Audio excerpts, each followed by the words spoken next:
Testing, 1, 2, 3.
Good morning, everyone. I have a quorum of the committee in the room, so we'll call the committee to order and welcome people to the 61st meeting of the Planning Committee for October the 8th, 2013. If you are here to speak to the committee with respect to any of the items that are on the agenda, if you fill in a request to speak form, which is a white piece of paper located under the large Ottawa sign, and give it to the committee assistant right underneath the sign. She'll make sure that it gets to the right place, and you get an opportunity to speak to the committee with respect to any of the items that are on the agenda. If you don't want to speak to the committee, but you would like to provide written comments, there is a comment sheet at the door for that purpose, and if you would just fill it in and bring it to, or hand it to the committee assistant, we'll make sure that you get on the agenda to speak to the committee.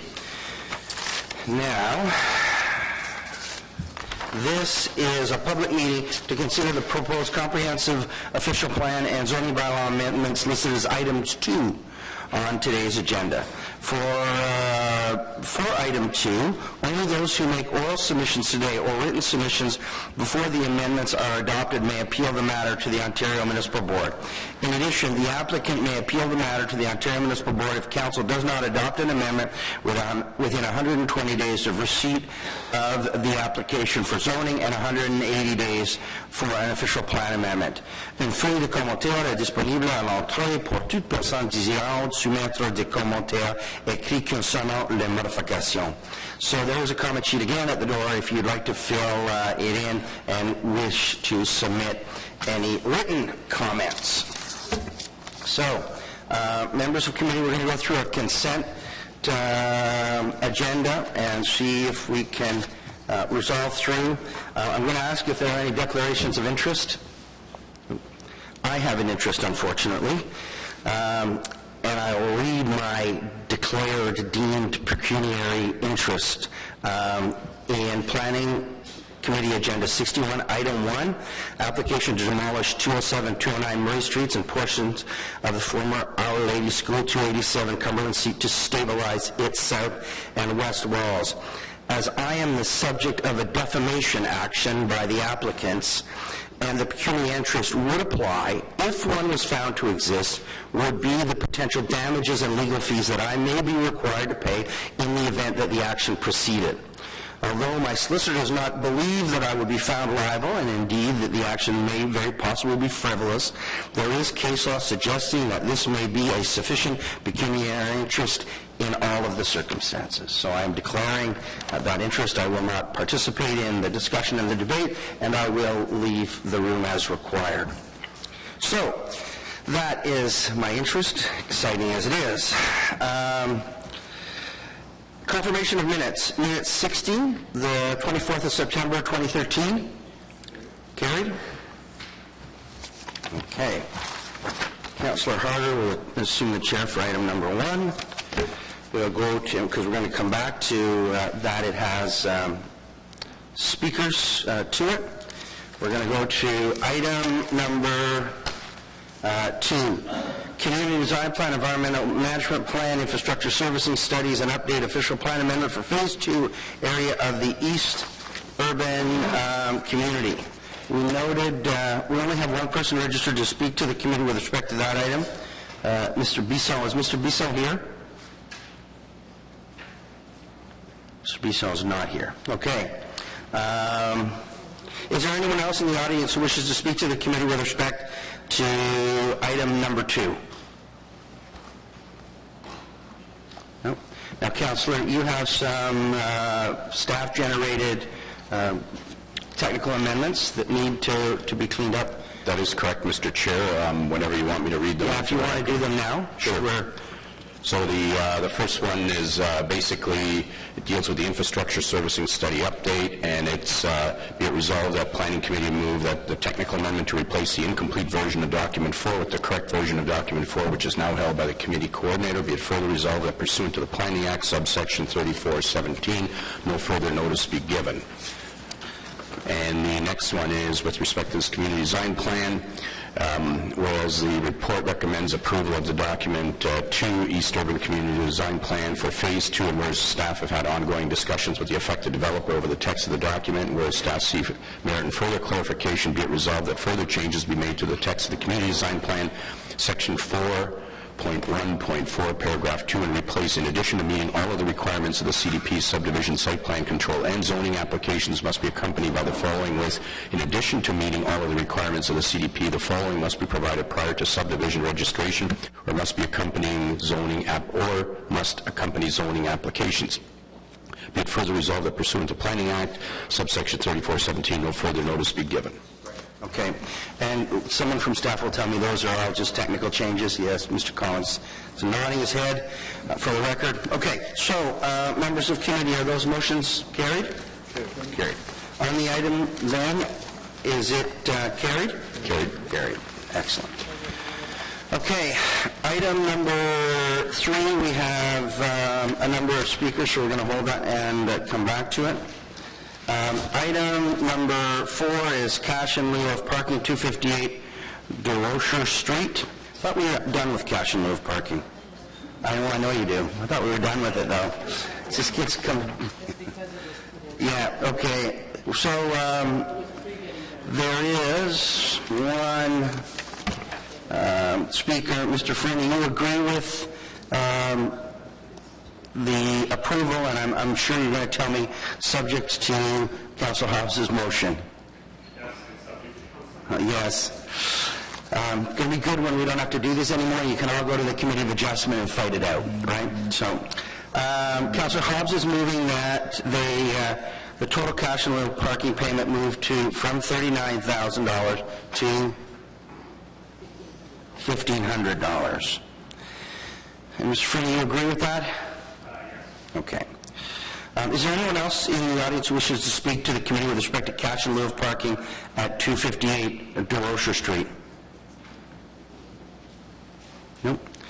Okay. On Councillor Hobbs's motion, is it carried? Carried. On the item as amended, is it carried? Carried. There you go. Okay. Item number 5 is the 5 and 6 are the annual development report and the vacant land survey, and we're going to have a presentation on that, so we'll hold those items, although I have no one registered to speak to the committee with respect to that item. So, and we will move to, so if we can hold 5 and 6 and we'll have a presentation, we'll go to item number 7, which is La Nouvelle Seine, municipal development charges. There's no one registered to speak to that item, but does anyone want that item to be held? No. Okay. Is there anyone in the audience who wishes to speak to the issue of La Nouvelle Seine municipal development charges? No. Okay. Item number 7, is it carried, members of the committee? Carried. Okay. Good. We'll go back to item number 1. Councillor Harder, please.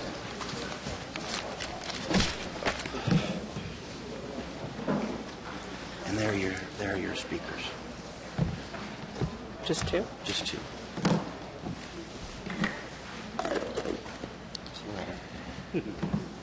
Okay. So, welcome everyone. I want to ask committee, do you want a presentation on this, or can we go to Ms. Coots for the follow-up to the Built Heritage Subcommittee? Questions that were raised there, and we have information coming forward. Is that okay, or do you want a full presentation? No? Okay. So, Ms. Coots, perhaps you want to speak to the information that you did get following our Built Heritage Subcommittee that had to do with the bricks on the Murray property as a start? Thank you, Madam Chair. This item is application to demolish under the Heritage Act at 207-209 at Murray Street and to retain part of 287 Cumberland. At the Built Heritage Subcommittee meeting, there was a question raised by both Heritage Ottawa and the Lower Town Community Association about the possibility of preserving bricks and incorporating them into any new buildings that are built on the site. As a result of this, there had been two engineers involved in the project, one hired by the city and one by the applicant, and they got together and jointly came up with an analysis of the condition of the bricks and the reusability of the bricks, and they determined that 30% or perhaps less of the existing bricks taken from 207-209 Murray Street could be retained and incorporated into a new building, but there might be fewer depending on how the building came apart. And they also made it clear that these bricks could not be mixed with new bricks in any construction because of the different porosity, etc., of new contemporary bricks as opposed to 19th century bricks. So that was a conclusion reached by both the engineers about whether or not bricks can be reused. Right, and they said that when combined with today's brick, that 30% would be diminished significantly. Well, it couldn't be combined with today's bricks, so it would have to be, my conclusion was it would have to be a separate wall or something completely separate from any new construction on the site, because the two could not be mixed in the same wall. So although there might be 30% of the total bricks left, they were unusable they could not be incorporated with new materials into a new building. So that was good clarification. Then the other piece that came from Built Heritage was that staff prepared technical amendment, which staff has prepared a technical amendment and which Councillor Hobbs is going to be moving. So I just wanted to have that out there because we do have a couple of speakers. And any questions of staff right now, or can we go to the speakers? So Ms. Maitland, would you like to come forward, please?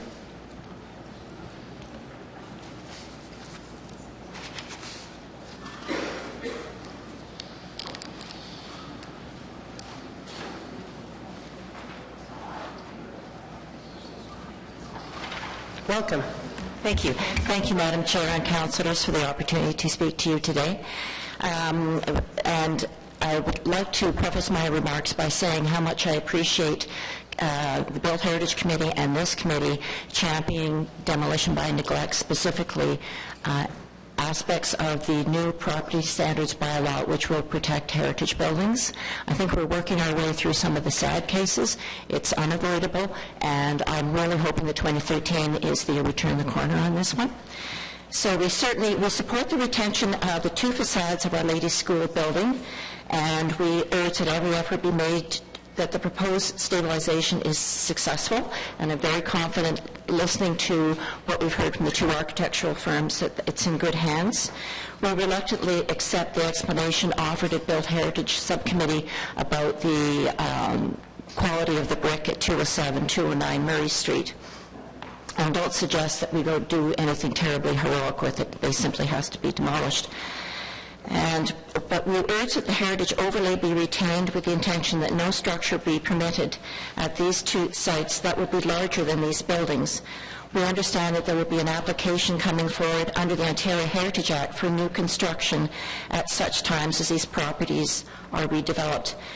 However, committee and council have an opportunity to send a strong signal that this demolition is not meant to pave the way for development that would not have been permitted had these buildings been maintained. We would also like to make reference to a comment made by Member Quinn of the Built Heritage Subcommittee that waiving standard encroachment fees sends an inappropriate message from the city. It suggests, and I realize this is a result of a confidential agreement, and I respect that confidentiality, but from the outside it sounds like a subsidy, and that seems an unfair burden on the taxpayers of Ottawa. We would also like to question whether there really is appropriate to congratulate a property owner for saving two facades of a structure that had been allowed to decay to the point where that is all that is salvageable. Again, this is an opportunity to give strong messages, and I really encourage this committee and council to stand firm. So thank you very much. Thank you very much. Anyone have any questions? I just want to say thank you. You've attended, I think, every single one of our Built Heritage subcommittee meetings so far. Maybe you missed one. But, you know, it's because of the members, the citizen members on that committee and the members of council, and you are next up is Ms. McKenzie, and the attention that you are giving to support us and to support those very properties. It's going to be, that will turn the page. This one was at a stage where, as you said, demolition by neglect. And so I think that, I know the committee was pleased to save the 2 facades for sure, the 2 walls.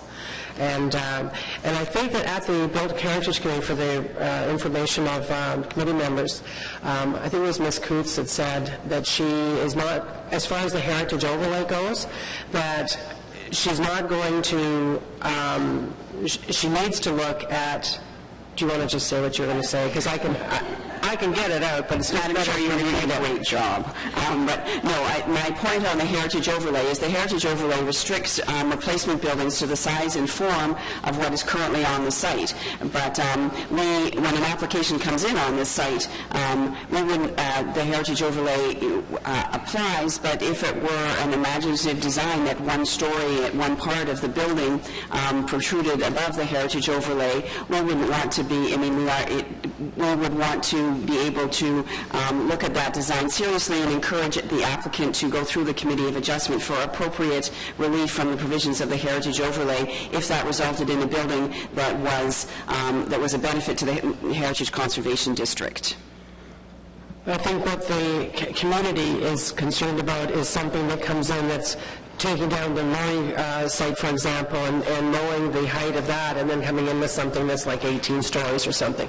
So your commitment is to the heritage aspect and getting the most that we can to respect that.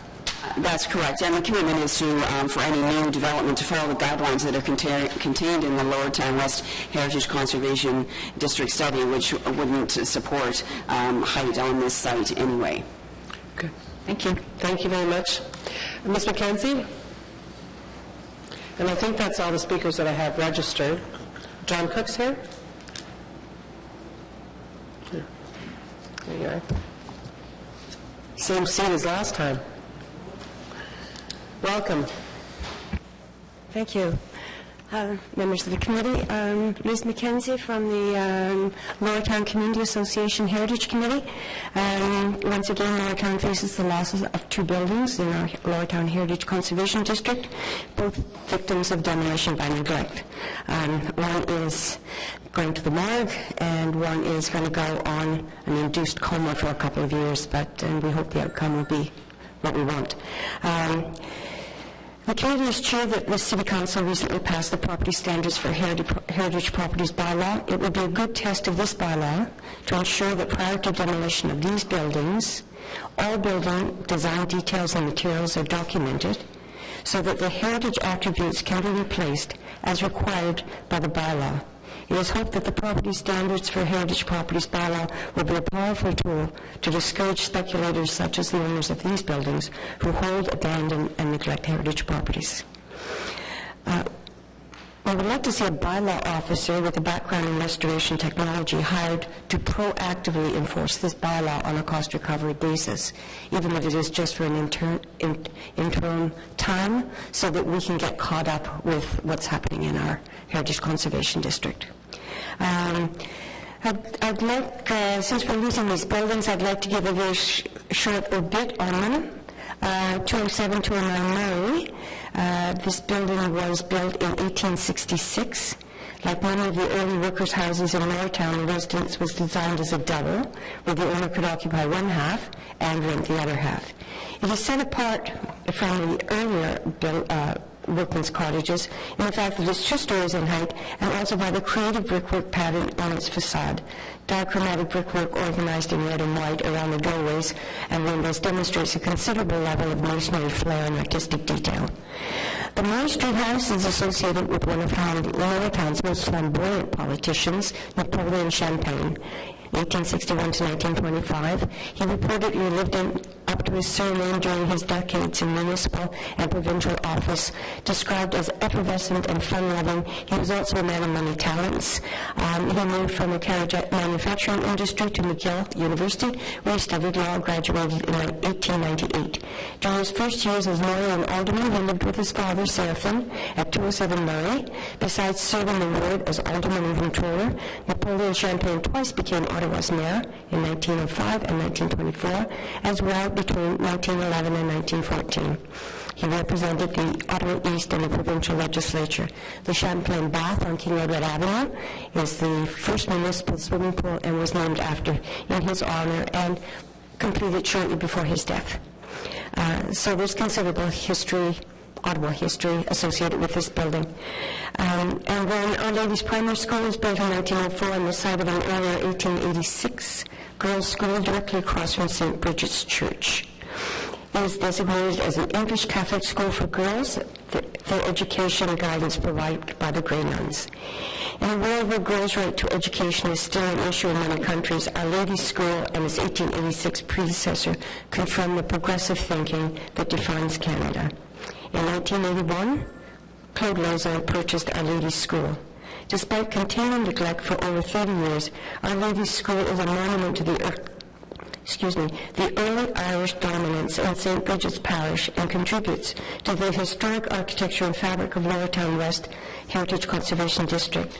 The now empty school complements its active neighbours, most notably the St. Bridget's Boys School, now the Shepherds of Good Hope, the Roucher School, now the Roucher Community Centre, Gig School, now Centre de Service Gig, and St. Bridget's Church, now St. Bridget's Centre for the Arts.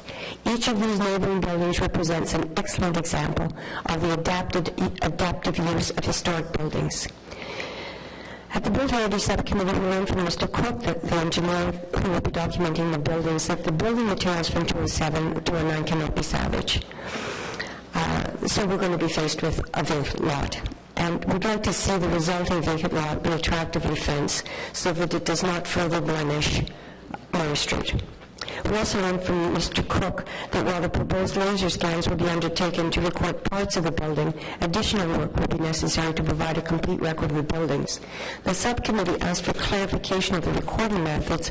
However, this is not reflected in the report to this committee. It still says a complete set of photos of the existing buildings at 2A. I think this requires clarification. It will be a test of the property standards for heritage property bylaws to ensure that prior to demolition, all elements of the building and the materials are documented so the heritage attributes can be replaced as required by the bylaw. We concur with Member Quinn of the Built Heritage Subcommittee and Heritage Ottawa that waiving standard encroachment fees is a subsidy paid by the city and its taxpayers for inadequate property management, and it sends an inappropriate message.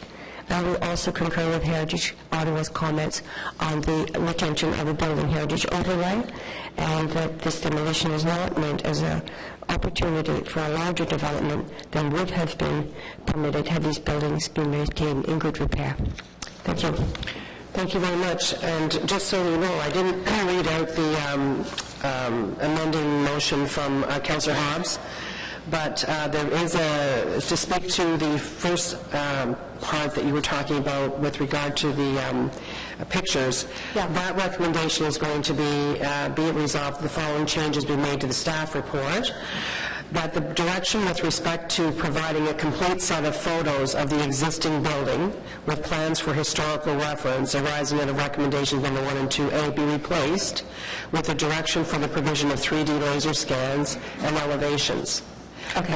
As indicated in Mr. Cook's letter. Excellent. Excellent. So that's your first part of that. And then the phrase, whichever is earlier, be added to recommendation number 3 following 1 year and prior to from the completion of stabilization work. So that recommendation 3 changes to read, waive encroachment fees for the bracing structures until the commencement of the redevelopment of the project, or 1 year, whichever is earlier.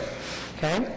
From the completion of the stabilization work. Okay, and that will have what impact on pardon? I'm not exactly sure what impact that will have on the... Well, if there's a delay in doing the work, that's the impact that it will have, because it's setting the time of 1 year or earlier.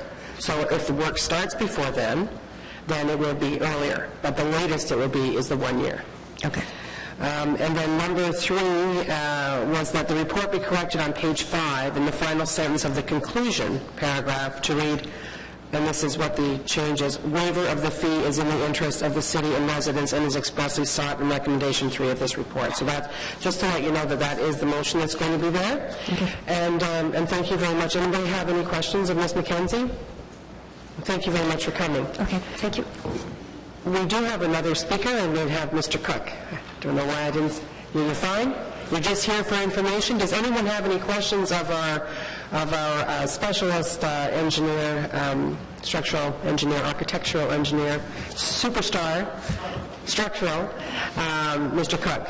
Anybody on committee does? Councillor Hobbs? Anybody? No. Do you have any questions of... No. Okay. We're good. And thanks very much for the further work from after the Built Heritage Subcommittee. So now we have a motion from Councillor Hobbs. And I've read most of it, so the motion, and you all have it before you, and now the public knows about it. There's no one else in the audience that wishes to speak to this item? Thank you. Okay, so on the motion to amend from Councillor Hobbs, is that carried? Carried. And on the item as amended, is that carried? Thank you. Thanks very much. Okay, so someone will tell Chair Hume, wherever he is, to come back, but we'll go on while we're waiting. So the Urban Natural Features Strategy Update, and I imagine that we're having a presentation on this. I'm sure we are. Yeah. Oh, and committee? We have to, I'm asking that you waive the rules on item number 1 so it can go to council tomorrow. Are the rules waived? Thank you. And we're going to send it to council tomorrow. Agreed? Carried? Thank you. Okay, welcome.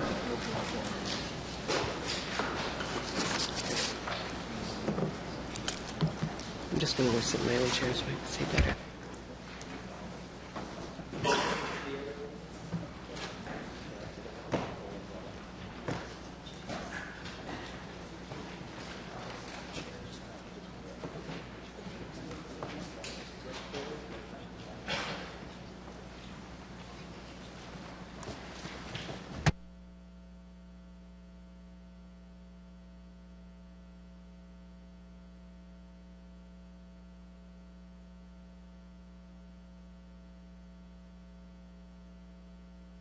Whenever you're ready.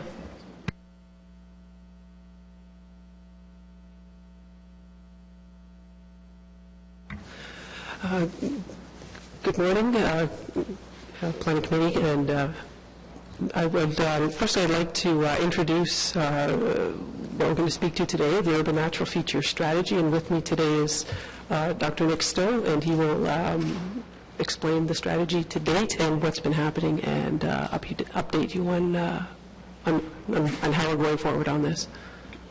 Sorry? Okay, sorry. I'll try to move this a little farther. My name is Marika Clark. I'm the Program Manager for Land Use Natural Systems. Beside me is Dr. Nick Stowe, and he will present to you today the Urban Natural Feature Strategy. Thank you. Thank you. Thank you, Ms. Clark. It's a pleasure to be here in front of the committee.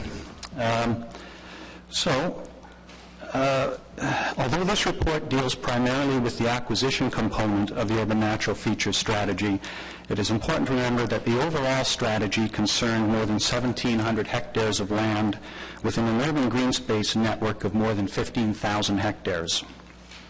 This report discusses in detail only 150 hectares of that land. This is less than 10% of the urban natural features and less than 1% of the urban green space network. The original Urban Natural Area Study identified 192 urban natural areas. An additional urban natural area, UNA 193, was identified through the Fernbank Community Design Plan. The overall Urban Natural Features Strategy deals with all 193 features. The acquisition policies of the Urban Natural Feature Strategy dealt with only 16 features, some of which were already in partial city ownership. To date, the city has purchased all or portions of 6 features for a total of 49.8 hectares. Staff is recommending that Council consider purchase of 3 of the remaining features in the next term of Council because of their importance to the surrounding communities. Staff recommends that the City seek to conserve as much of the other unacquired features as possible through normal planning mechanisms and tools rather than through purchase.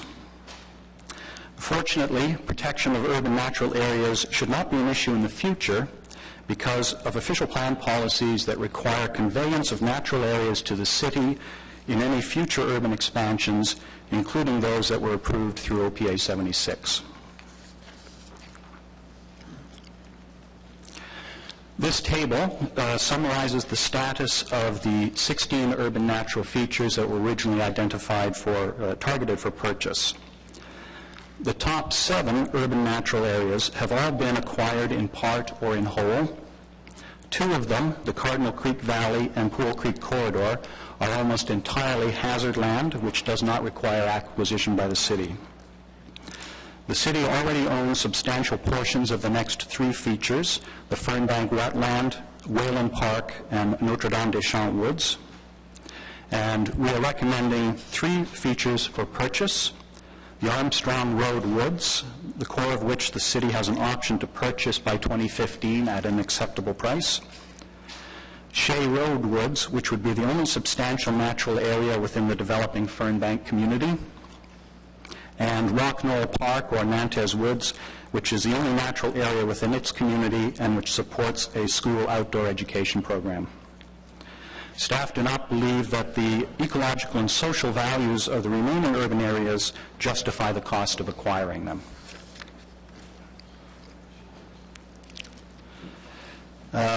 We do need to distinguish between urban natural areas, UNAs, and urban natural features, UNFs. Urban natural areas are any natural feature, any natural area that was identified in the original Urban Natural Area Environmental Evaluation Study. Urban natural features, UNFs, are only those areas that have been designated for environmental protection on Schedule B of the official plan. The City does not have any obligation to acquire urban natural areas, UNAs. However, Policy 5.2.15 of the official plan does require the City to acquire designated urban natural features, the UNFs, at the request of the landowner. Legal Services advises us that this policy is necessary because the absolute protection on development within urban natural features, UNFs, goes beyond the minimum requirements of the provincial policy statement. Consequently, when someone comes forward with a request for the City to acquire a designated urban natural feature, the City has 2 choices. We can acquire the property at an agreed price or through an expropriation process, or we can agree to the removal of the UNF designation.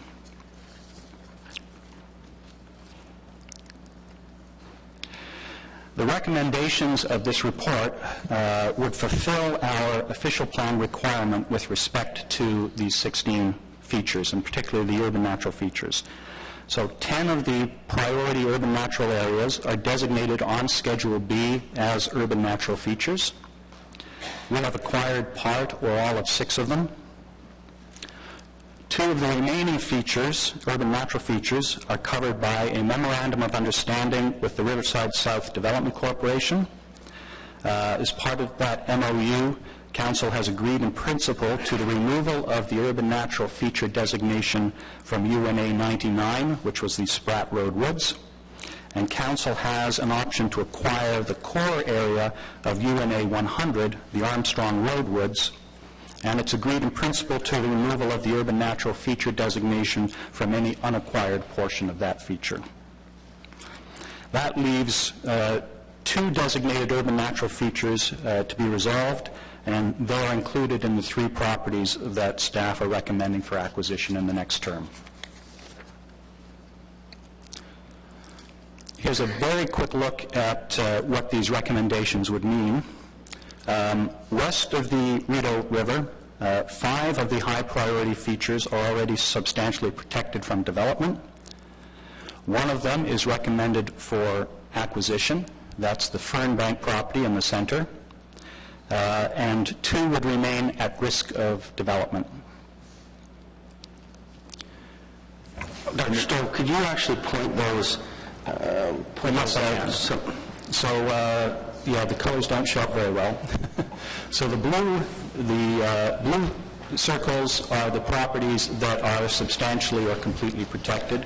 That, I believe, is Whirlwind Park. That is the Pool Creek Corridor. That is the Fernbank Wetland. And the fourth is, sorry, my eyes are failing me, Cambrian Woods down in the south. The property recommended for protection is the Shea Road Woods, which is at the heart of the Fernbank, developing Fernbank community. And the 2 properties that would remain at risk of development are the Highway 416 Woods, which is in the O'Keefe Drain, which is an employment lands, and the Jockville Road Woods, which is a very small property right down in the very south part of the city. East of the Rideau River, we have 5 areas that are substantially protected. So these are the Riverside South Woods here, which Council purchased or has purchased through the Memorandum of Understanding with Riverside South Development Corporation. We have I believe that's the Notre Dame des Champs Woods in the East Urban Community. This is the Paget Road and Navan Road Woods, again, just at the edge of the East Urban Community. The Innis Road Woods, and then we have this very extended feature, which is the Cardinal Creek Valley. So all of those are substantially protected from development. We have 2 areas that are recommended for acquisition.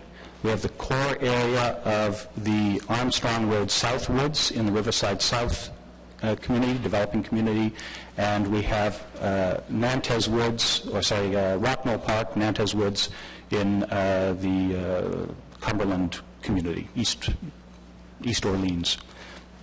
The one property that Council has already agreed in principle to remove the urban natural feature designation on is the Spratt Road Woods, again in the Riverside South community, and that was a part of the Memorandum of Understanding that was signed last year.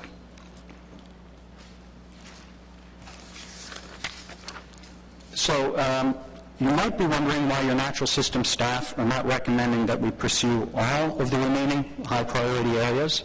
The natural inclination of natural systems is to protect as much natural area as possible. However, in cost-benefit terms, we don't believe that pursuit of all of the remaining areas is a good investment. As we move down the priority list of areas, we see a declining return in terms of environmental benefit, and at the same time we have seen a steadily increasing cost of these areas. Our urban green space network is in excellent shape, and we think that if the city is going to invest in environmental and ecological protection, there are much less costly and more effective ways to do so. So that begs the question, what do we do now? As I mentioned, in the existing urban area, we are in very good shape. In our urban expansion areas, any natural areas must be conveyed to the city. That's in our official plan, and it's been supported at the OMB. However, we still see a need to improve the integrity of our rural natural heritage system and stewardship of our sensitive environmental lands, including those urban natural areas and urban natural features that we own. We think this can be done in ways that will also benefit our waterways. These things can be done at a fraction of the cost of acquiring urban natural areas. It can be done in partnership with private landowners and other agencies, and it can support other city initiatives such as the Ottawa River Action Plan. And so we propose to bring forward an environmentally sensitive lands stewardship framework in 2014 for consideration by the next council. This environmentally sensitive land stewardship framework, that's just a working title. It's not really a new initiative as much as it would be a change in focus and funding. All of the policies and most of the elements of this stewardship framework are already in place and working, and there are a lot of them up there on the slide.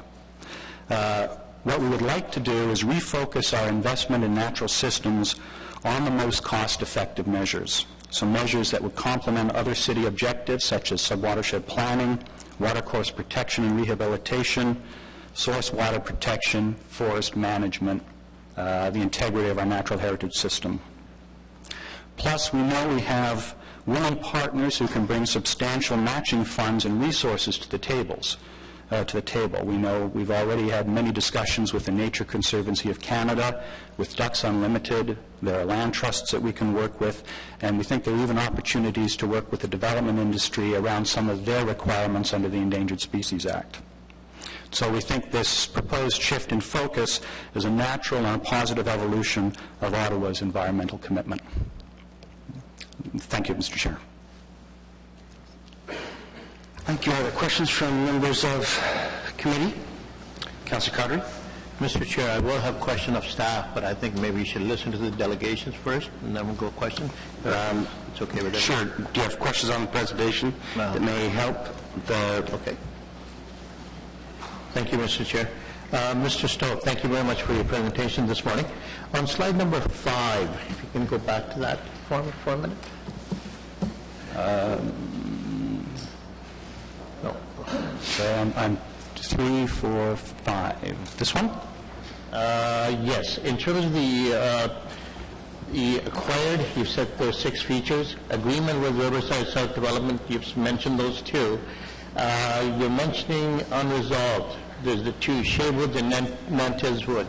Are there any other unresolved issues or properties that are not represented up here? In terms of Mr. Chair, in terms of urban natural features, no. There are 10 urban natural features that have an urban natural feature designation. Once we resolve UNA 193, Sherwood Woods, and UNA 95, Nantes Woods, that would cover those 10 features. What about urban natural areas? Are there any of those that are not identified up here? Well, urban natural areas are not designated in the official plan, and we do not have an obligation to acquire urban natural areas under the official plan. So in this respect, this slide we're dealing specifically with those for which we have obligations under the official plan. There are a number of urban natural areas, however, that in the past have not been protected and which have subsequently been developed, and we are not there are a number that several that we're not recommending for purchase in this report. Thank you for that, Mr. Stone. It's back to slide number 6, please. And in this, you're identifying, and again, it's hard to read the colors in the West End area. Yes, we have 3 features in the West End. Right. All 3 of which are within your ward. The Sherwood Woods is within the Fernbank community, and we are recommending that for purchase in the next term of council because of its importance to the surrounding community. It will be the only natural area within that community. Not Pool Creek, Upper Pool Creek, but the Pool Creek corridor is not owned by the city, but it is 95 or 99% constrained as floodplain and hazard land. And so it does not require purchase for protection. It's already protected under the policies of the official plan. And the Fernbank wetland, UNA 132, the city owns about 85% of that wetland at the moment.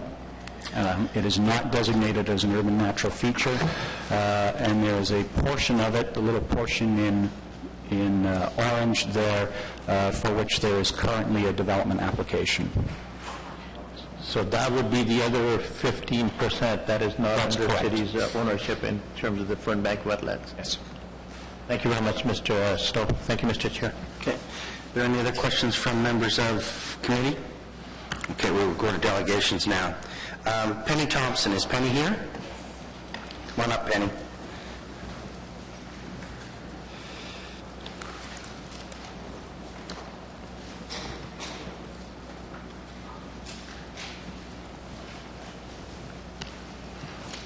Good morning. Good morning.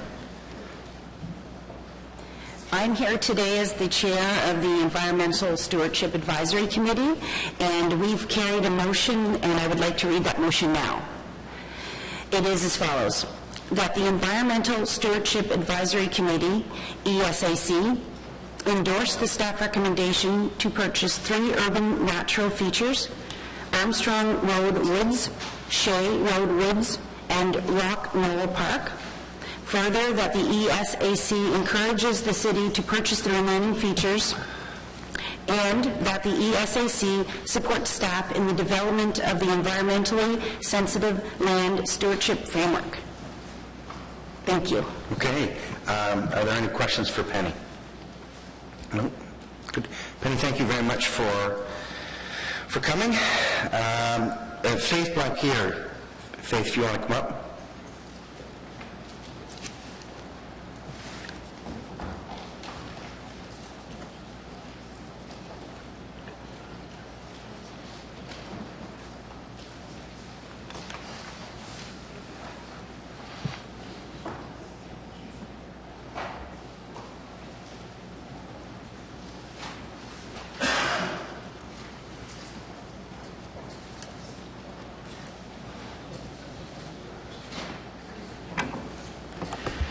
Good morning. I'm Faith Blackcare from Glencairn, and I'm giving a presentation basically on what you're doing to protect the natural heritage system and the UNAs and UNFs and whatever. These urban natural areas are only one component of the natural heritage system, and if you look at the official plan, it doesn't protect them very well because it's doing them all differently. And the focus is on maintaining environmental integrity, but you've got the rural area having a tree cover purpose and locally significant, whereas the urban area doesn't. A number of those that are protected can be undermined by the environmental impact statements, which there are problems with that whole process. And you really need to look at coordinating the whole thing and looking at it from a system-wide perspective of the whole natural heritage system, including your cultural heritage areas as well. The official plan and the EIS's focus on biodiversity and ecological functions, and it doesn't adequately protect these components. In an OMB decision in the town of Oakville, they said that not only do you need to look at the areas of the biology, fisheries, and plants, but also things like hydrogeology, hydrology, and foliage and morphology in these.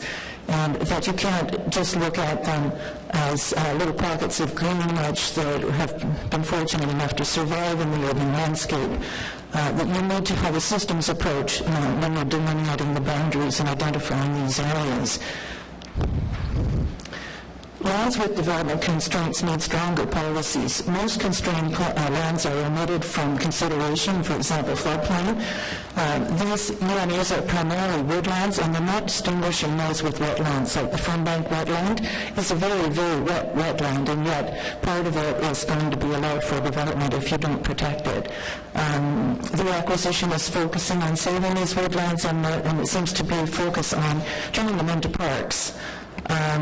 The policies for development constraints aren't in one place, and it may just end up being approved because your regulatory and policy mechanisms aren't functioning the way they should.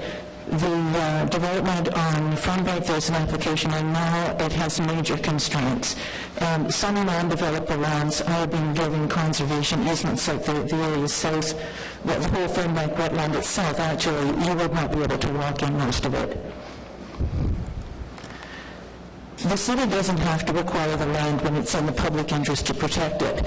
The Township of Nepean Restricted Area Bylaw in 1979 created a long-standing OMB precedent requiring acquisition. This was carried through in the 2005 studies, and also the city actually defended not acquiring lands in 2002 when the regional official plan softened that policy. There was a decision by Rodriguez in August of 2006, upheld by the Court of Appeal, that overturned the Township of Nepean precedent. and said basically that you can freeze the uses on your lands, you have a right to regulate, you do not have to expropriate, and that, like, I think you shouldn't be doing it. Why is the city compensating developers just because they request it? Why didn't the city defend, bring up Rodriguez's decision in the OPU 76 negotiations? Does OMB really have the jurisdiction to require the city to spend money just because somebody asks you to? So council is being asked to fragment the policies and the components, to allow development on constrained lands, to ignore those which have development applications, and to discontinue an acquisition program which may not now be necessary. There's no rush for approval of this strategy because the 3 committed acquisitions are being deferred to the next council. Recommendations: staff should be directed to review all of the policies and evaluation criteria, including the cultural heritage, natural areas, using the systems approach recommended by OMB, so that the official plan has clear, consistent policies, the evaluation criteria and numeric scores are made public, that all the highest scoring NHS components are protected, that landowners are treated fairly and know what to expect, the public are not adversely impacted by development on constrained lands. Should we consider the requirement for an acquisition program? And one other thing is to revise the EP category in the zoning bylaw, because it only says that it's applicable to the significant wetlands, natural environment area in UNF. There's no zone for the original or the rare natural features or other NHS components. Thank you. Thank you. Other questions for Faith? Okay, Alan? Councilor Hubel? Thank you very much, Mr. Chair, and thank you, Faith, for your presentation and providing it to us in advance. A question I have for you is a statement that you're making in here. You're saying, why is the city compensating developers just because they request it? What makes you think that it's just done because of a request? Because it sounds like, to me, like what the official plan is saying, that the landowner can come in and ask you to buy it, and the official plan is saying you have to buy it. Either that or you have to unprotect it. So they sort of have you between a hard and a rock place, really, but they shouldn't be saying that you have to buy something. This is, I think. I think staff may want to address. I think Mr. Mark may want it. We fought that at the Ontario Municipal Board 3 or 4 times. We've designation without compensation. Yes, Mr. Chair, and this is because staff are well aware of council's interest in this. This is a matter that staff have continued to look at, and I had work commissioned last year to see if there was a rationale to change the approach by the city, and the conclusion was that there wasn't, but I'd be pleased to look at that Court of Appeal decision, because I'm always willing to gain new information, and if things have changed, we'll so advise council, but it's not my understanding that things have changed. Right. And how many times have we been before the board in seeking to designate land without compensation? 4. Mr. Chair, it only has come up once where we did a full court press, where we really put out all the stops and tried to make a case in front of the Ontario Municipal Board that the Township and Nepean case was no longer good law and that another approach should be taken, and the board had none of it. The board looked at the case law and concluded that the Township of Nepean was still good law. There you go. Thank you. What was that before 2008 decision was the question? Mr. Chair, it was before 2008, but the memo that was done was actually a full university paper that was commissioned from a law student at the University of Ottawa. Was done last year, 2012. Okay. I'm wondering if planning staff would also like to comment, because I don't think what I'm trying to get at here is, I don't think the decision is for compensation is just based solely on the request for compensation. I would assume that planning staff issue a report recommending that we even do something with the property before we're talking about compensation. It's just not an ask and ye shall receive. Would that not be correct? Michael, maybe, or John? Yes, I would concur with that. Exact same opinion that legal has in terms of, you couldn't just do without compensation. Okay, thank you. Okay, thank you very much. Okay, Councillor Carter? Mr. Chair, just one question for the public delegation, but I have follow-up questions with staff on this. Faith, in your, last slide, the recommendations, and the top line reads, staff should be directed to review all of the NHS policies and evaluation criteria, and it goes on about cultural heritage and so on. Are you suggesting that our policies that staff is following are not complete in any way, shape, or form in terms of protecting urban natural features? I'm saying that they're inconsistent. They're focusing on the ecological things. They're not focusing on things like hydrogeological situations. In Glen Canyon, we have had disastrous results from development on wetlands, and so has your ward. In the Westwood area was wetland, and where this Fernbank wetland is, where was filled in parts of it, and they cut off the drainage. The same thing was done in Glen Canyon. They have to look at more than just the ecological things, the trees and the plants and that's on the surface. It's got to be a broader thing, like Allenby says. It needs to have the full evaluation. So your policies do not do that. It's not apparent that they're all in one place, that you can look at it and say, yes, they are going to do that and do that protection. Thank you very much, Faith. And just to point out about the flooding aspect that you just mentioned about Ward 6, the flooding wasn't only in the Westwood area. The flooding was ward-wide in terms of other areas in the ward also that were not part of this. Yes, but if you look at old maps, you'll find quite a few of them were built on wetlands as well.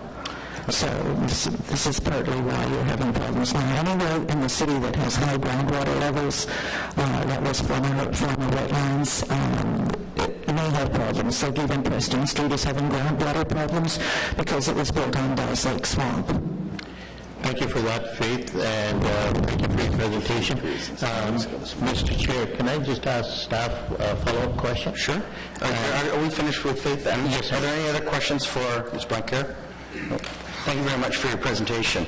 And while you're leaving the table, I'll ask Kildeen Fitzgerald to come up from the Fernbank Creek Wetlands Landowners Group.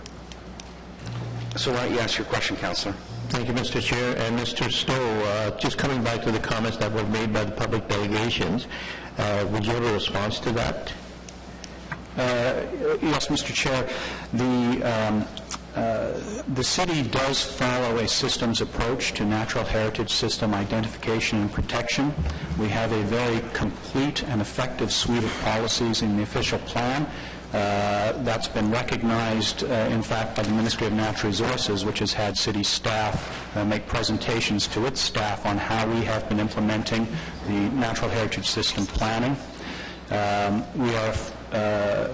We are continuing to improve those policies, or rather the implementation of those policies.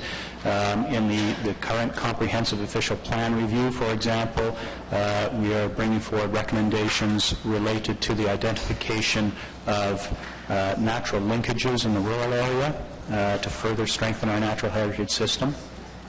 The natural heritage system policies and the city's tools do look at hydrology and hydrogeology, not just through natural heritage system policies, but also through our sub-watershed planning processes and through our environmental impact statement requirements. So we do feel that we have a very comprehensive and effective set of policies. Thank you very much, Dr. Stowe. Thank you, Mr. Chair.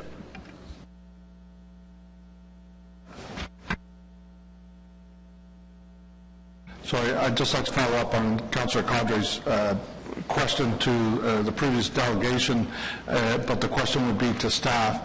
The previous delegation suggested that development on the land caused the flooding in 2009. I don't know if we have someone here that can correct that assumption because there was a very extensive report done by the City of Ottawa on the causes of that flooding, and that was not identified as the major reason for the flooding. It was more, I can tell you firsthand, it was more a situation of pipes were not where pipes were supposed to be, pipes were not the size they were supposed to be. That's not because of development, that was because of different management styles in the former municipalities, shall we say. So is someone here to confirm that that report did not say that development was the major cause of the flooding?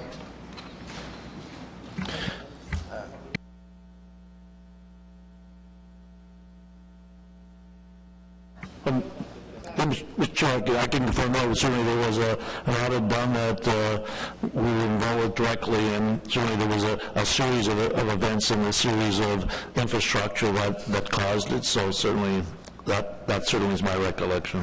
Thank you, Mr. Moser.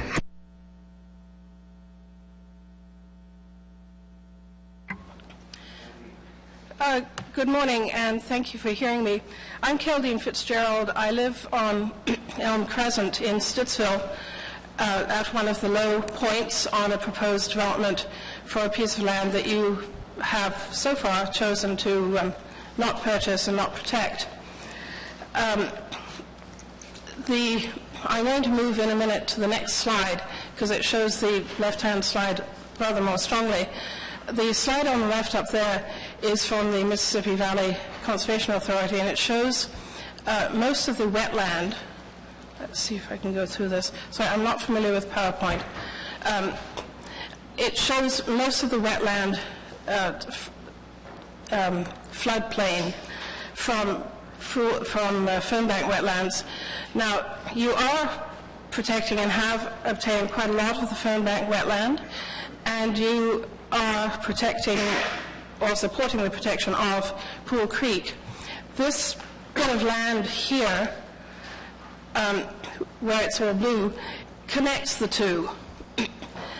And really, I'm here to ask you and to recommend that for this particular piece of land, which is,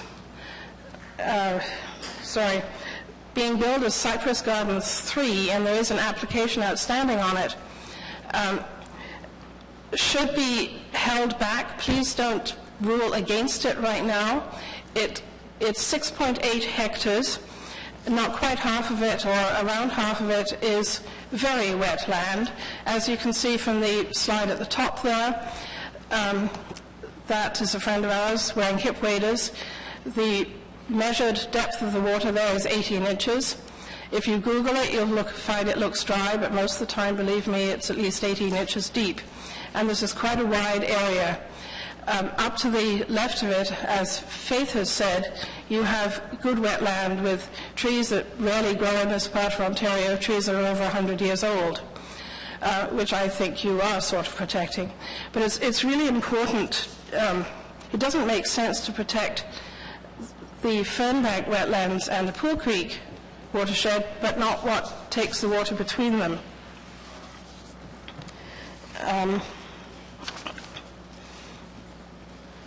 Okay, the area in question, several properties on Elm and Porter flood.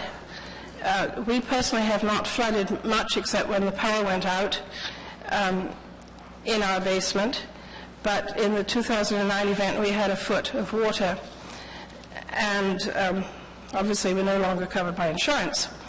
The thing is, a whole lot of properties did. Now down Elm Crescent we have a 6-foot stormwater pipe, and that overflowed in that event. You have to plan for maximum water, not for minimum water, and I think that's a good reason for at least this piece of land not ruling it out from the possibility of purchase and protection.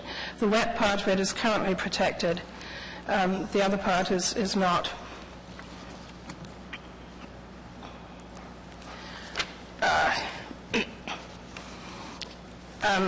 I maintain, of course, that it would be a good investment on your part.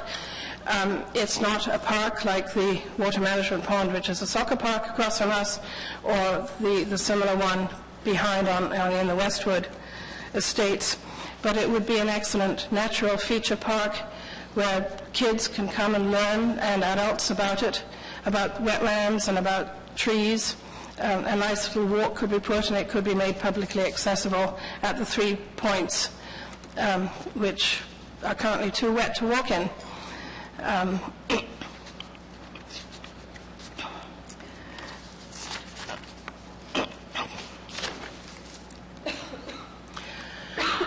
Okay, I'm not going to read all this out to you because you all have it. The history of this is that these various areas have been considered in isolation. Well, that's like looking at a set of Lego and looking at one brick and expecting to extrapolate to a whole castle. It doesn't work. You have to see it in context. And the other thing is that we believe that you should not follow bad decisions made by other people, by more bad decisions in this particular piece, and quite possibly others. As you probably are aware, there is a public meeting being held on October the 28th to rule against it now. The timing is unfortunate. We will obviously be fighting against the application for development. I have to apologize for a slightly disjointed presentation. We've been very busy. We didn't have much time for this, and we've had a lot of heavy family commitments. But I hope that I have made a few points worthy of your notice. Thank you very much.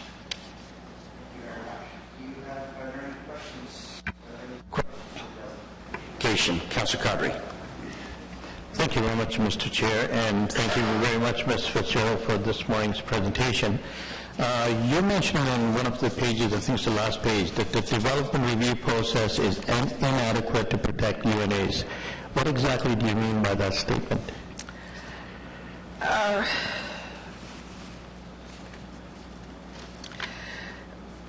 Sorry, I'm just trying to find it. I think the current development process is not paying enough attention to existing water, where it is and how it's managed. Nature has provided, in this case, a very good water management pond. I think it's highly unlikely that anything man-made can improve on it, and it'll probably make it a lot worse. All right. Thank you, Ms. Fitzgerald. Mr. Chair, question to staff on that, based on that comment? Are we finished with Ms. Fitzgerald? Okay. Thank you very much for your presentation. While Ms. Fitzgerald is leaving the table, Mr. Dreesen, if you'd like to come up, and Councillor Carter, if you can ask your question. Thank you very much, Mr. Chair, and the question would be to Mr. Stowe, or Dr. Stowe, but maybe to Mr. Mark may want to interject with a response also. Mr. Stowe, could you give us a little bit of background history on this UNA 132 in Fernbank as to the process that's already gone through previous to today's meeting? And also, if Mr. Mark may want to interject in terms of an OMB decision on it? Mr. Chair, I'd be happy to talk a bit about this, the history of this property. In formulating, in producing this report and the recommendations in this report, this was frankly the most difficult piece of property for us to deal with in terms of formulating recommendations because of the history and because of the ecological values of the property. The Fernbank wetland was evaluated and reevaluated several times under the entire wetland evaluation system between 1991 and 1999. In all cases, it failed to meet the scoring threshold for provincially significant status. However, in 2002, following another fairly contentious reevaluation process, the Ministry of Natural Resources concluded that the Fernbank wetland could be complexed with the neighboring Goulburn wetland complex. The Goulburn wetland complex is provincially significant, and complexing Fernbank with Goulburn would confer provincial significant status on the Fernbank wetland. In response to that decision, the Region of Ottawa-Carleton turned down Phase 2 of the Westwood development application, which would have removed a portion of the Fernbank wetland. The City of Ottawa subsequently adopted the same position. The proponents of Westwood Phase 2 successfully appealed the refusal of the development application to the Ontario Municipal Board. In his decision, the chair of that board ruled that the boundary accepted by the Ontario Ministry of Natural Resources in 1999, that is prior to the 2000 reevaluation, that boundary is the appropriate boundary for the purposes of assessing the 4 applications before the board. The board therefore also finds that the wetland is not provincially significant. And this decision was implemented by a board order on January 14th, 2004. It has taken a while for us to amend our official plan schedules to reflect that decision. It was only in the 2009 Comprehensive Official Plan Amendment that the significant wetland designation was actually removed from that wetland on Schedule B.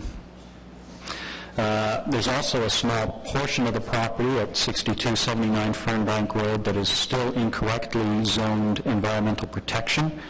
That's a zoning that's not appropriate for general urban lands, which is what this property now has, the designation it has, and city staff have intend to remove or correct that zoning in a future zoning bylaw amendment. The property at 6279 Fernbank Wetland, the portion in question, has never been designated as an urban natural feature, and there has never been a requirement in the official plan for us to acquire that property.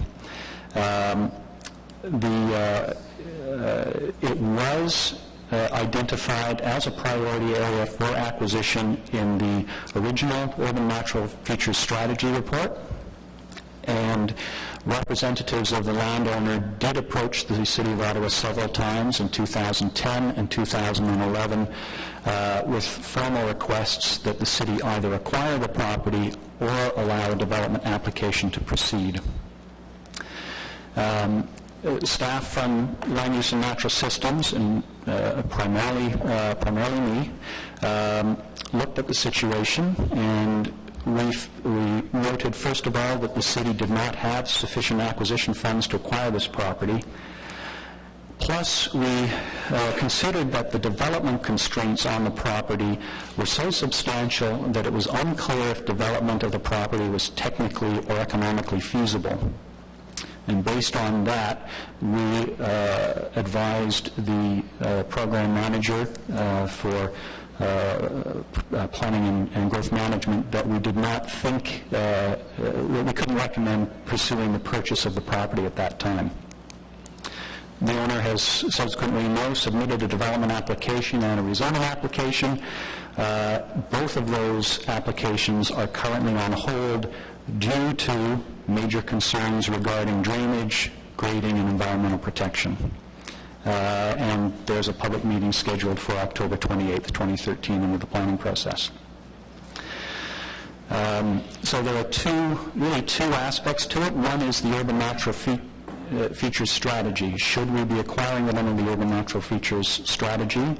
And it's still my belief, as reflected in the recommendations in the report, that we should not be pursuing purchase of this property. There's also the development review process, which has identified significant constraints on this land, and that process will proceed as it will. Thank you very much, Dr. Stowe, for that comprehensive background. Thank you, Mr. Chair. Thank you. Mr. Dreesen. Thank you, Mr. Chair. Do I understand correctly that what I sent in last night is in front of you? Sorry, I can't hear you. I say, do I understand correctly that what I sent in last night is in front of all of you? Yeah, it has been distributed to all members of the committee, absolutely. I timed it at 7 minutes, so I'll shave off a few things here and there to stay within your constraint. My name is Erwin Driesen. I'm co-chair of the Green Spirit Alliance of Canada's Capital, on whose behalf I'm speaking here. We object to the change in the UNA strategy proposed in this update. Our belief is that the proposed changes are in error, both procedurally and with respect to the assessments being made. In the interest of time, I will skip the 4 points in which we summarize what our objections are. And we also have a few comments about some specific properties about which you have just heard already, so I can be very brief on that. So first, the attempt to significantly change the strategy without seeking public consultation represents a serious process flaw. Since the creation of the initial strategy was based on public input, any significant changes to that strategy should also require public input. Otherwise, the public is left with a false impression that the city is following through on the previously agreed strategy, and that approach is seriously lacking in transparency and accountability. And I must say I was, in a way, pleasantly surprised, but in another way, our comment is confirmed in the presentation of Dr. Stowe. We learned some things that are simply not in the report that was made available to the public and to you. So that sort of illustrates why there is something lacking here. This kind of information ought to have been subject of a public consultation before it would reach committee. So secondly, with regard to the process, originally $38 million over 10 years was to be allocated to this strategy, and including land changes, the report says that $21.1 million is said to have been spent. And so the proposed termination of the land acquisition policy without any statement regarding the remaining lands, the remaining funds that would be set aside, represents significant defunding of environmental protection efforts. And again, this was countered by Dr. Stowe's presentation, but why was this not made available to the public for it to be considered in its comments? So this is not an efficient way of going about it.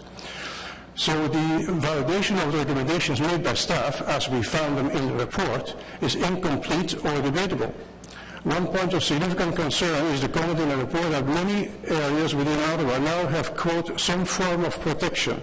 That comment needs support in detail if the public is to feel confident that the city has even achieved the 61% protection coverage as claimed. Seeing that this substantially some form of protection is not rigorously defined, the true level of protection may be even less. And of course, we have to keep in mind that this target is reduced from the original acreage in the evaluation of 2005 and 2006, and now with 1,613 of the 1,726 hectares supposedly having received some form of protection, quote unquote, staff wants to call it quits and abandon our remaining urban natural areas. Nor should we lose sight of the fact that the UNA evaluations back in 2005 and 2006 had a size threshold of 0.8 hectares.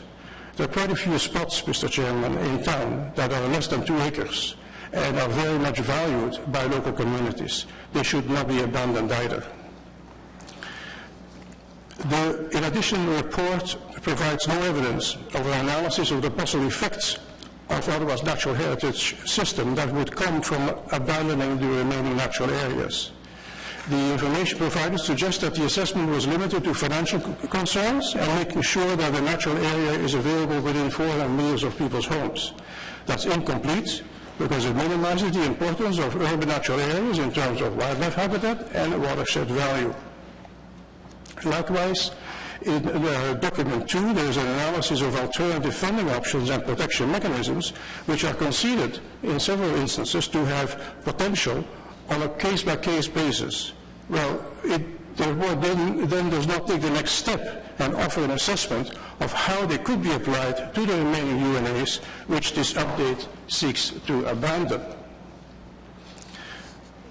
So with regard to the three specific areas, UNA 132, you've heard about it, and you've also heard about the Pool Creek corridor and Upper Pool Creek wetland.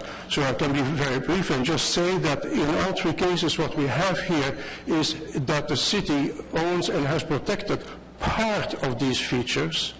But by doing so, by doing only in part, it actually puts in jeopardy the survival of these urban natural features. And you most likely are aware of the fact that Faith Blaquier in August sent in a number of comments about 6279 Fernbank Road, which had the result of the application being put on hold a week later. And one of the issues raised is indeed the very survival of urban natural feature part of UNA 132. So these are just three examples. There are many others, and a more systematic analysis is called for, which this report does not offer. So in conclusion, the proposed recommendations are seriously flawed because they propose to halt the acquisition of urban natural areas without having protected the areas that have been assessed as worthy of consideration and without having spent the funds that were projected for the program. At the same time, it appears to us that the proposed recommendations are being introduced in a manner that avoids public scrutiny and undermines efforts targeted towards environmental protection. So we therefore strongly recommend that the Planning Committee send the update back to staff with instructions that they perform more comprehensive analysis and conduct meaningful public consultation in order to ensure that the long-term viability of the city's urban natural features is protected and report back to Planning Committee within 6 months. Thank you for your attention. Thank you. Are there questions for Mr. Dreesen?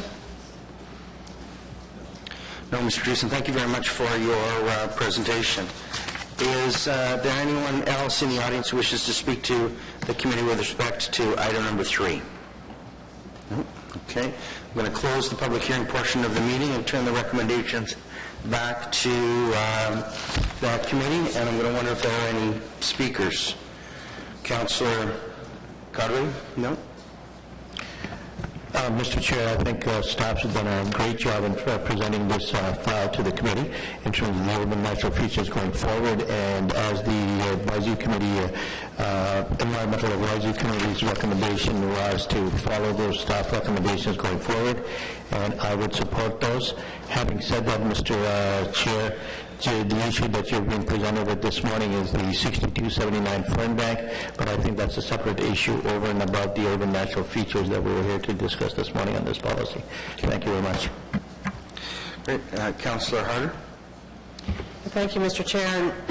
I think that the elephant in the room today was definitely money. And we have a very large city, 2,700 square kilometers. We all know how many big cities that fit into our geography. And yet our population base, provides from our residents, our taxpayers, our businesses, a set amount of money that we take in that we can use for purchasing valuable property. I think the staff have done the best job they can with the financial support that we're able to give to this. I think that another opportunity that comes along is in looking, for example, at the forest in or the woods in the 416 Business Park lands. Rest assured that when the applications come in, staff are going to be looking at positioning those places to save some of what's there. Hopefully, it is the most worthy of the property. We've had that discussion already with regional, so we'll look for those opportunities. I think that you've done what is possible, and I thank you for that. Thank you. Okay. Thank you very much. Are there any other speakers on the item? Okay. Members of the committee, is the item carried? Carried. Okay. We're going to go to items 5 and 6. I'm assuming that's Mr. Cross. Going to come up and...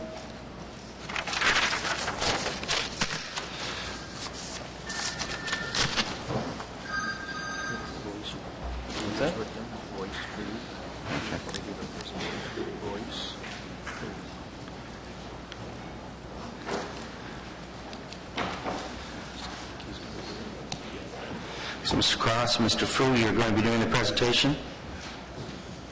Okay.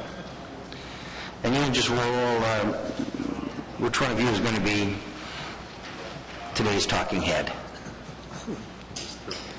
Mr. Fu, is that, so if you can just roll from one to the next, and then we'll take questions on both, right? Do you want to do it that way, or do you want to do them separately? I'll leave it up to you.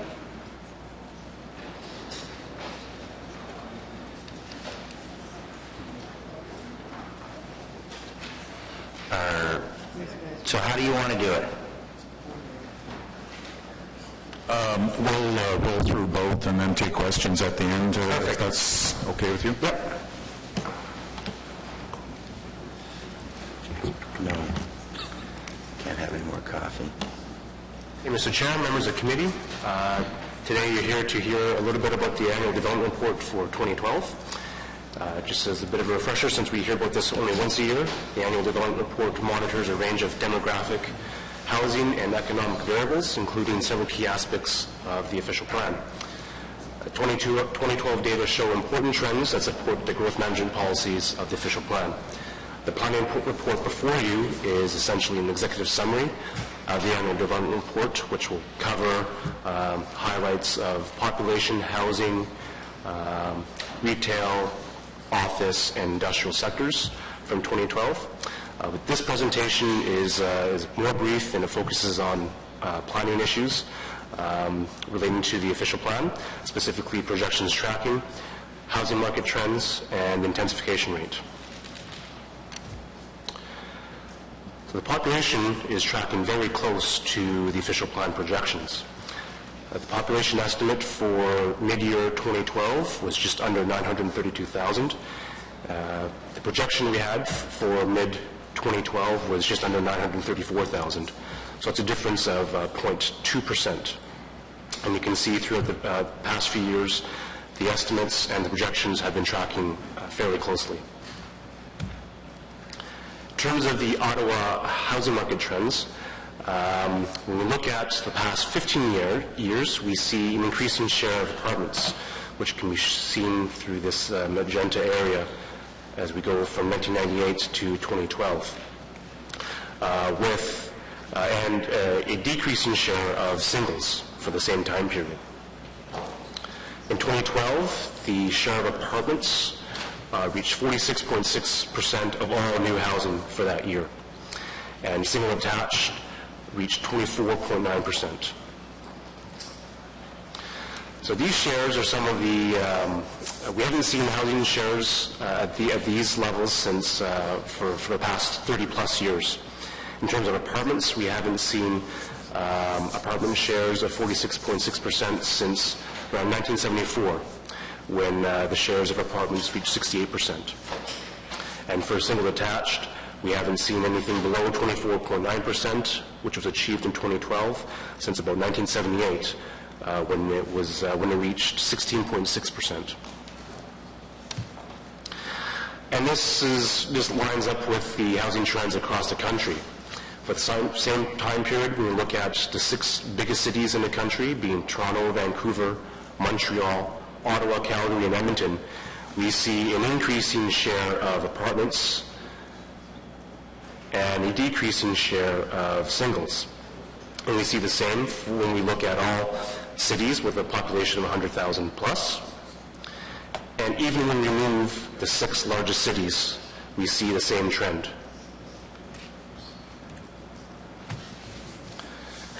When we look at for the past 5 years, what units were built by type compared to what we projected, we see that there are fewer singles and semis built, but more rows and more apartments built in the past 5 years. When we look at intensification, we see that it is continuing to focus in target areas.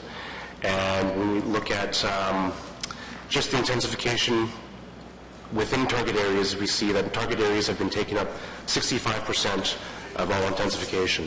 And the target areas would be the central area, mixed-use center, town center, enterprise areas, rapid transit stations, and the main streets. Citywide, the official plan establishes targets for intensification in 5-year increments. So past 5 years, 2007 to 2011, the official plan established a target of 36% of all new units should be within intensification areas. And what we saw in the 5 years before was that intensification actually reached 39% of all units in the city. For 2012, we see that intensification has reached 51% and is above the 38% target, but we still have 4 more years left in the 38% target range from 2012 to 2016. So we don't know how the housing market will react, but 2012 is on track to achieving the 38% target in the official plan. And these are just some of the built forms that we have we've seen in 2012. So I'll just roll on through to item 6, Mr. Chair. So the purpose of the Vacant Urban Residential Land Survey, or VURLS, is to monitor the supply of urban residential land. The report is on compliance with the Provincial Policy Statement, or the PPS, and the official plan for a minimum of 10-year supply and 3-year service supply in registered and draft-approved subdivisions. Some of the highlights of the VURLS report: land supply exceeds the 10-year PPS requirement. We see that a 22-year supply exists at the end of 2012. Service registered and draft approved supply is 6.5 years, which is more than double the PPS minimum of 3 years. Consumption of residential land at 84 hectares in 2012 is the lowest since 1995. And density built in 2012 at 39 units per net hectare has been the highest we've seen in over 30 years. The land supply of 2,478 net hectares has a potential for about 103,400 housing units. When we look at land consumption between 1983 and 2012, we see that it has been generally decreasing for both singles and the total. And we can see the average is represented by this black bar here, and we see in the past few years that land consumption has been below that average.